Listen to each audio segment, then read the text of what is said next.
The sky was a merciless blue, without a wisp of cloud in sight. The bricks will soon be baking in the sun, thought Dany. Down on the sands, the fighters will feel the heat through the soles of their sandals. Jikwi slipped Dany's silk robe from her shoulders, and Irri helped her into her bathing pool. The light of the rising sun shimmered on the water, broken by the shadow of the persimmon tree. Even if the pits must be open, must your grace go yourself? Asked Missandei, as she was brushing the queen's hair. Half of Meereen will be there to see me, gentle heart. Your grace, this one begs leave to say that half of Meereen will be there to watch men bleed and die. She is not wrong, but it makes no matter. Soon, Dany was as clean as she was ever going to be. She pushed herself to her feet, splashing softly. Water ran down her legs and beaded on her breasts. The sun was climbing up the sky, and her people would soon be gathering. She would rather have drifted in the fragrant pool all day, eating iced fruit off silver trays and dreaming of a house with a red door. But a queen belongs to her people, not to herself. Jikwi brought a soft towel to pat her dry. Khaleesi, which toka will you want today? Asked Irri. The yellow silk. The queen of rabbits could not be seen without her floppy ears. The yellow silk was light and cool, and it would be blistering down in the pit. The red sands will burn the souls of those about to die. And over it, the long red veils. The veils would keep the wind from blowing sand into her mouth. And the red will hide any blood spatters. As Jikwi brushed Dany's hair and Irri painted the queen's nails, they chatted happily about the day's matches. Missandei re-emerged. Your grace, the king bids you join him when you're dressed, and Prince Quentyn has come with his Dornishmen. They beg a word, if that should please you. Little about this day shall please me. Some other day. At the base of the Great Pyramid, Sir Barristan awaited them beside an ornate open palanquin, surrounded by brazen beasts. Sir Grandfather, Dany thought. Despite his age, he looked tall and handsome in the armor that she'd given him. I would be happier if you had unsullied guards about you today, your grace, the old knight said, as Hisdar went to greet his cousin. Half of these brazen beasts are untried freedmen. And the other half are Meereenese of doubtful loyalty. He left unsaid. Selmy mistrusted all the Meereenese, even Shavepates. And untried they shall remain, unless we try them. A mask can hide many things, your grace. Is the man behind the owl mask the same owl who guarded you yesterday, and the day before? How can we know? How should Meereen ever come to trust the brazen beasts if I do not? There are good, brave men beneath those masks. I put my life into their hands. You fret too much, sir. I will have you beside me. What other protection do I need? I am one old man, your grace. Strong Belwas will be with me as well. As you say. Sir Barristan lowered his voice. Your grace, we set the woman Maris free, as you commanded. Before she went, she asked to speak with you. I met with her instead. She claims this tattered prince meant to bring the wind blown over to your cause from the beginning, and he sent her here to treat with you secretly. But the Dornish men unmasked them and betrayed them before she could make her own approach. Treachery on treachery. Is there no end to it? How much of this do you believe, sir? Little and less, your grace, but those were her words. Will they come over to us if need be? She says they will, but for a price. Pay it. Meereen needed iron, not gold. The tattered prince will want more than coin, your grace. Maris says that he wants Pentos. Pentos? How can I give him Pentos? It is half a world away. He would be willing to wait, the woman Maris suggested, until we march for Westeros. And if I never march for Westeros? Pentos belongs to the Pentoshi, and Magister Illyrio is in Pentos. He who arranged my marriage to Khal Drogo and gave me my dragon eggs, who sent me you, and Belwas, and Grodio. I owe him much and more. I will not repay that debt by giving his city to some sellsword. No. Sir Barristan inclined his head. Your grace is wise. Have you ever seen such an auspicious day, my love? Hisdar zo Lorak commented when she rejoined him. He helped Dany up onto the palanquin, where two tall thrones stood side by side. Auspicious for you, perhaps. Less so for those who must die before the sun goes down. All men must die, but not all can die in glory, with the cheers of the city ringing in their ears. He lifted a hand to the soldiers on the doors. Open. The plaza that fronted on her pyramid was paved with bricks of many colors, and the heat rose from them in shimmering waves. People swarmed everywhere. Some rode litters or sedan chairs, some forked donkeys, many were afoot. 9 of every 10 were moving westward, down the broad brick thoroughfare to Daznak's pit. When they caught sight of the palanquin emerging from the pyramid, a cheer went up from those nearest and spread across the plaza. How queer. They cheer me on the same plaza where I once impaled 163 great masters. A great drum led the royal procession to clear their way through the streets. Between each beat, a shave-paid herald in a shirt of polished copper discs cried for the crowd to part. They come! Make way! The Queen! The King! Behind the drum marched brazen beasts, 4 abreast. Some carried cudgels, others staves. All wore pleated skirts, leathern sandals, and patchwork cloaks sewn from squares of many colours to echo the many-coloured bricks of Meereen.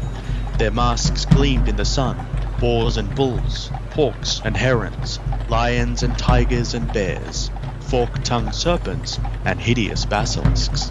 Strong Belwas, who had no love for horses, walked in front of them in his studded vest, his scarred brown belly jiggling with every step. Iri and Jikwi followed a horse, with Argo and Ricaro, then Resnak in an ornate sedan chair with an awning to keep the sun off his head. So Barristan Selmy rode at Dany's side, his armour flashing in the sun. A long cloak flowed from his shoulders, bleached as white as bone. On his left arm was a large white shield. A little farther back was Quentyn Martell, the Dornish prince, with his 2 companions. The column crept slowly down the long brick road. They come! Our Queen! Our King! Make way! Dany could hear her handmaidens arguing behind her, debating who was going to win the day's final match. Jikwi favoured the gigantic Gorgor, who looked more bull than man, even to the bronze ring in his nose. Iri insisted that Bellaquo Bonebreaker's flail would prove the giant's undoing. My handmaid's a Dothraki. Death rides with every Khalasar. The day she wed Khal Drogo, the Arrax had flashed at her wedding feast, and men had died whilst others drank and mated. Life and death went hand in hand amongst the Horse Lords, and a sprinkling of blood was thought to bless a marriage. Her new marriage would soon be drenched in blood. How blessed it would be. Bomb, bomb, bomb, bomb, bomb, bomb, came the drum beats, faster than before, suddenly angry and impatient. Sir Barristan drew his sword as the column ground to an abrupt halt between the pink and white pyramid of Pal and the green and black of Nakwan. Dany turned. Why are we stopped? Hizdar stood. The way is blocked. A palanquin lay overturned athwart their way. One of its bearers had collapsed to the bricks, overcome by heat. Help that man. Get him off the street before he's stepped on and give him food and water. He looks as though he's not eaten in a fortnight. Sir Barristan glanced uneasily to left and right. Giscari faces were visible on the terraces, looking down with cool, unsympathetic eyes. Your Grace, I do not like this halt. This may be some trap. The sons of the Harpy Have been tamed. Why should they seek to harm my queen when she has taken me for her king and consort? Now help that man as my sweet queen has commanded. He took Dany by the hand and smiled. The brazen beasts did as they were bid. Dany watched them at their work. Those bearers were slaves before I came. I made them free, yet that palanquin is no lighter. True, but those men are paid to bear its weight now. Before you came, that man who fell would have an overseer standing over him, stripping the skin off his back with a whip. Instead, he is being given aid. It was true. A brazen beast in a boar mask had offered the little bearer a skin of water. I suppose I must be thankful for small victories. One step, then the next, and soon we shall be running. Together we shall make a new Meereen. The street ahead had finally cleared. Shall we continue on? What could she do but nod? One step, then the next. But where is it I'm going? At the gates of Daznak's pit, 2 towering bronze warriors stood locked in mortal combat. One wielded a sword, the other an axe. The sculptor had depicted them in the act of killing one another, their blades and bodies forming an archway overhead. The mortal art. She had seen the fighting pits many times from her terrace. The small ones dotted the face of Meereen like pockmarks. The larger ones were weeping swords, red and raw. None compared to this one, though. Strong Belwas and Sir Barristan fell into either side as she and her lord husband passed beneath the bronzes to emerge at the top of a great brick bowl ringed by descending tiers of benches, each a different colour. Hisdar zo Lorak led her down, through black, purple, blue, green, white, yellow, and orange to the red, where the scarlet bricks took the colour of the sands below. Around them, peddlers were selling dog sausages, roast onions, and unborn puppies on a stick, but Dany had no need of such. Hisdar had stocked their box with flagons of chilled wine and sweet water, with figs and dates, melons and pomegranates, with pecans and peppers, and a big bowl of honeyed locusts. Strong Belwas bellowed, Locusts! as he seized the bowl and began to crunch them by the handful. Those are very tasty. You ought to try a few yourself, my love. They are rolled in spice before the honey, so they are sweet and hot at once. That explains the way Belwas is sweating. I believe I will content myself with figs and dates.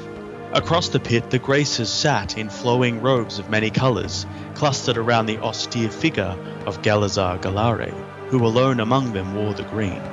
The great masters of Meereen occupied the red and orange benches. The women were veiled, and the men had brushed and lacquered their hair into horns and hands and spikes.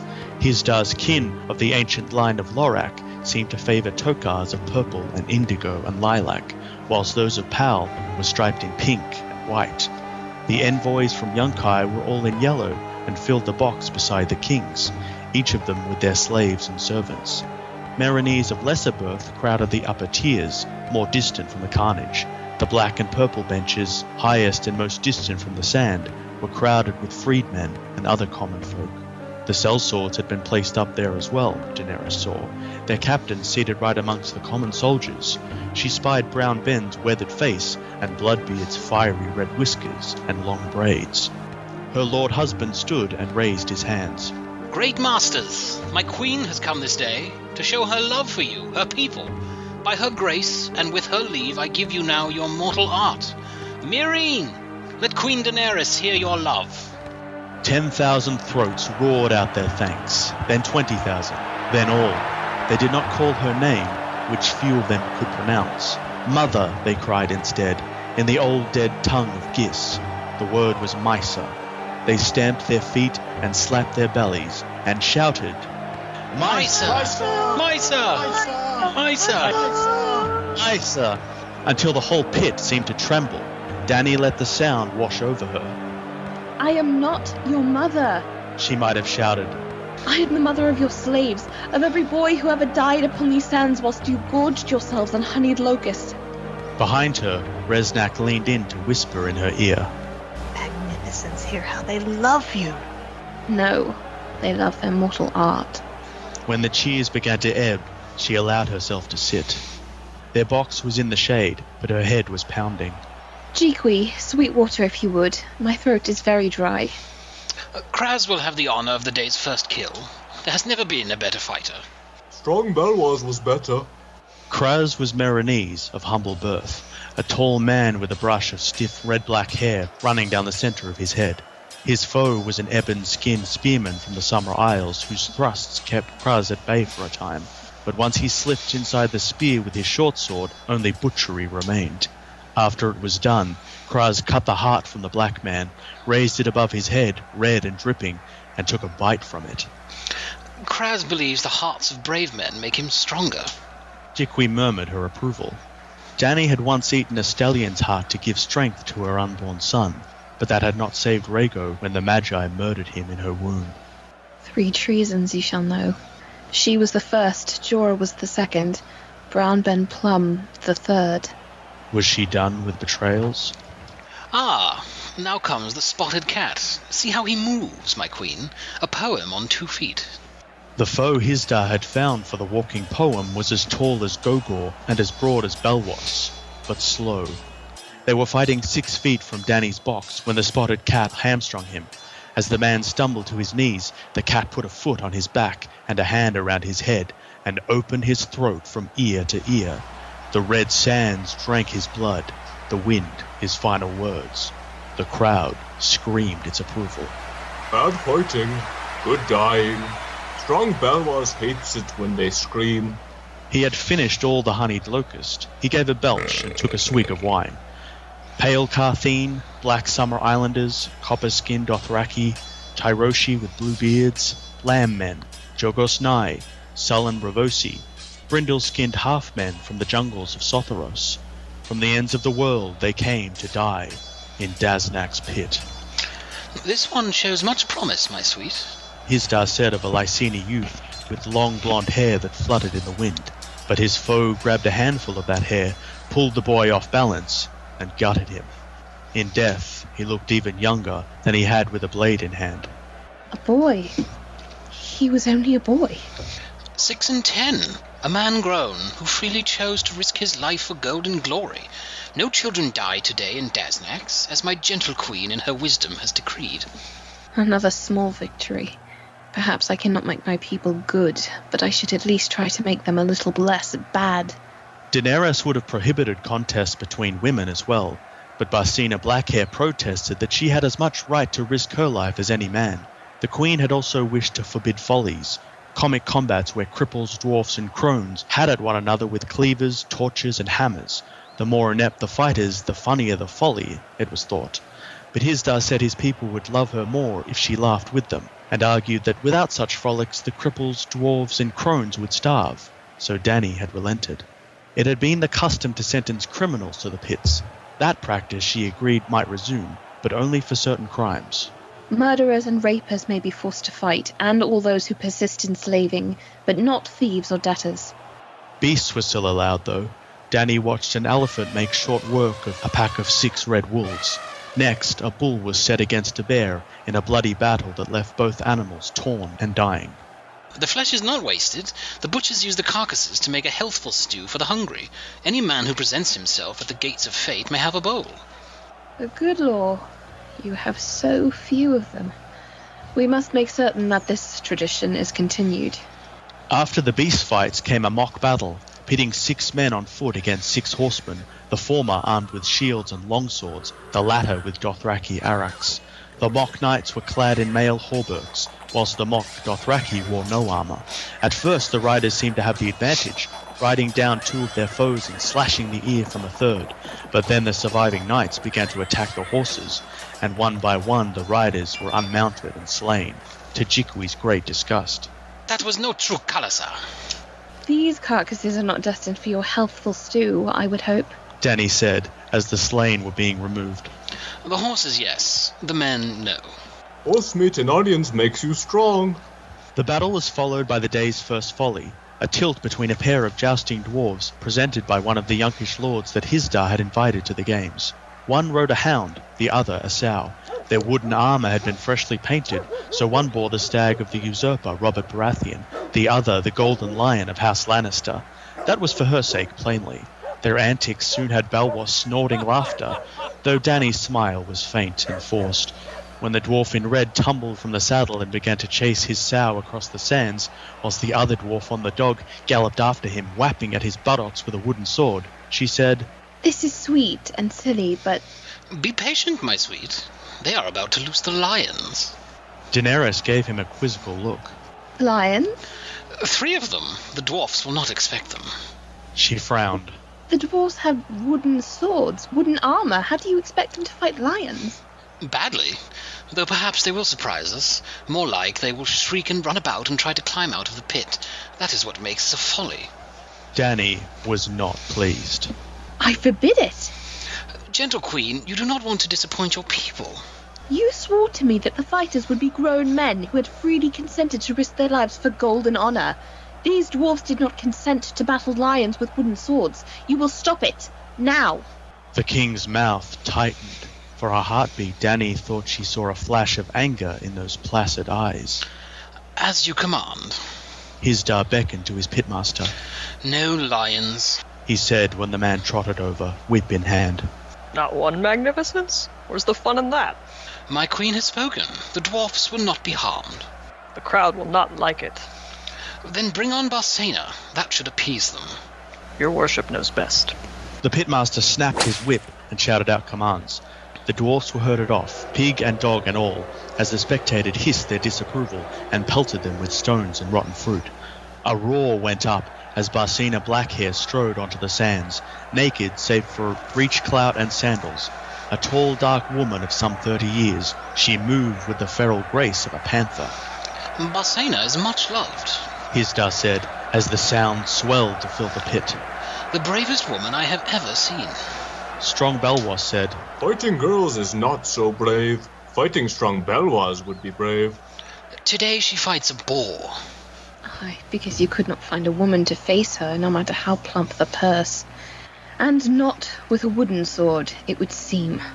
The boar was a huge beast, with tusks as long as a man's forearms and small eyes that swam with rage. She wondered whether the boar that had killed Robert Baratheon had looked so fierce. A terrible creature, and a terrible death. For a heartbeat, she almost felt sorry for the usurper. Barcena is very quick. She will dance with the boar, Magnificence, and slice him when he passes near her. He will be awash in blood before he falls. You shall see. It began just as he said. The boar charged, Barcena spun aside, her blade flashed silver in the sun. She needs a spear. Sir Barristan said, as Barcena vaulted over the beast's second charge. That is no way to fight a boar. He sounded like someone's fussy old grandsire, just as Dario was always saying. Barcena's blade was running red, but the boar soon stopped. He is smarter than a bull. He will not charge again. Barcena came to the same realization. Shouting, she edged closer to the boar, tossing her knife from hand to hand. When the beast backed away, she cursed and slashed at his snout, trying to provoke him, and succeeding. This time, her leap came an instant too late, and a tusk ripped her left leg open from knee to crotch. A moan went up from 30,000 throats. Clutching at her torn leg, Barcena dropped her knife and tried to hobble off, but before she had gone 2 feet, the boar was on her once again. Dany turned her face away. Was that brave enough? She asked Strong Belwas, as a scream ran out across the sands. Fighting pigs is brave, but it is not brave to scream so loud. It hurts strong Belwas in the ears. The eunuch rubbed his swollen stomach, crisscrossed with old white scars. It makes strong Belwas sick in his belly, too. The boar buried his snout in Barcena's belly and began rooting out her entrails. The smell was more than the queen could stand. The heat, the flies, the shouts from the crowd. I cannot breathe. She lifted her veil and let it flutter away. She took her tokar off as well. The pearls rattled softly against one another as she unwound the silk. Khaleesi, what are you doing? Taking off my floppy ears. A dozen men with boar spears came trotting out onto the sand to drive the boar away from the corpse and back to his pen. The pitmaster was with them, a long barbed whip in his hand. As he snapped it at the boar, the queen rose. Sir Barristan, will you see me safely back to my garden? Hisdar looked confused. There is more to come. A folly, 6 old women, and 3 more matches. Be'lakor and Gogor. Be'lakor will win. Iri declared. It is known. It is not known. Jikwi said. Be'lakor will die. One will die or the other will, and the one who lives will die some other day. This was a mistake. Strong Belwas ate too many locusts. There was a queasy look on Belwas's broad brown face. Strong Belwas needs milk. Hisdar ignored the eunuch. Magnificence, the people of Meereen have come to celebrate our union. You heard them cheering. Do not cast away their love. It was my floppy ears they cheered, not me. Take me from this abattoir, husband. She could hear the boar snorting, the shouts of the spearmen, the crack of the pitmaster's whip. Sweet lady, no. Stay only a while longer. For the folly, and one last match. Close your eyes, no one will see. They will be watching Be'lakor and Gogor. This is no time for... A shadow rippled across his face. The tumult and the shouting died. 10,000 voices stilled. Every eye turned skyward. A warm wind brushed Dany's cheeks, and above the beating of her heart, she heard the sounds of wings. 2 spearmen dashed for shelter. The pitmaster froze where he stood. The boar went snuffling back to Barcena. Strong Belwas gave a moan, stumbled from his seat, and fell to his knees. Above them all, the dragon turned, dark against the sun. His scales were black, his eyes and horns and spinal plates blood red. Ever the largest of her 3, in the wild, Drogon. had grown larger still. His wings stretched 20 feet from tip to tip, black as jet. He flapped them once as he swept back above the sands, and the sound was like a clap of thunder. The boar raised his head, snorting, and flame engulfed him. Black fire shot with red. Dany felt the wash of heat 30 feet away. The beast's dying scream sounded almost human. Drogon landed on the carcass and sank his claws into the smoking flesh. As he began to feed, he made no distinction between Barcena and the boar. Oh, gods, he's eating her. The seneschal covered his mouth. Strong Belwas was retching noisily. A queer look passed across Hisdar zo Lorak's long, pale face. Part fear, part lust, part rapture. He licked his lips. Dany could see the pals streaming up the steps, clutching their tokars and tripping over the fringes in their haste to be away. Others followed. Some ran, shoving at one another. More stayed in their seats. One man took it on himself to be a hero. He was one of the spearmen sent out to drive the boar back to his pen. Perhaps he was drunk or mad. Perhaps he had loved Barcena Blackhair from afar, or had heard some whisper of this girl Hazia. Perhaps he was just some common man who wanted bards to sing of him. He darted forward, his boar spear in his hand. Red sand kicked up beneath his heels, and shouts rang out from the seats. Drogon raised his head, blood dripping from his teeth. The hero leapt onto his back and drove the iron spear point down at the base of the dragon's long, scaled neck. Dany and Drogon screamed as one.